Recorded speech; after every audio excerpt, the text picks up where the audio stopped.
বন্ধুরা, এই মুহূর্তে আমি আছি চাকদা আর পায়রাডাঙ্গার মাঝখানে। আমার ডান দিকে চাকদা প্রায় 2 কিলোমিটার, আর বাঁদিকে পায়রাডাঙ্গা, এদিকেই রানাঘাট। আর এখানে রয়েছে এই হিন্দুস্তান পেট্রোলিয়ামের পাম্প।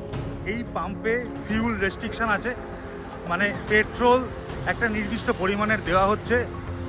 তোমরা যারা বাইক নিয়ে রাইড করছো টুয়ার্ডস শিলিগুড়ি বা শিলিগুড়ি থেকে টুয়ার্ডস কলকাতা, তাদের জন্য এই ভিডিও বানাচ্ছি, তাদের সুবিধা হয়। ডিটেলসটা তোমাদের দেখিয়ে দিই। এখনও পর্যন্ত যেমন লাইন ফাইন কিছু নেই, বাট রেস্ট্রিকশন যেটা আছে সেটা তোমাদের একটু দেখিয়ে দিই।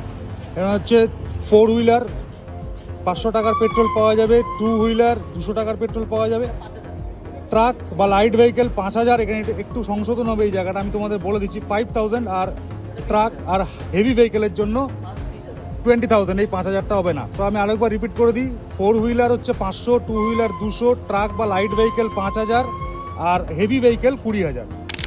এছাড়াও ডিজেলের ক্ষেত্রে যে রেস্ট্রিকশনটা আছে সেটা হচ্ছে 300 লিটার বড় গাড়ির ক্ষেত্রে এবং 50 লিটার ছোট গাড়ির ক্ষেত্রে একবারে নেওয়া যাবে, তার বেশি কিন্তু তেল এখান থেকে দেওয়া হবে না।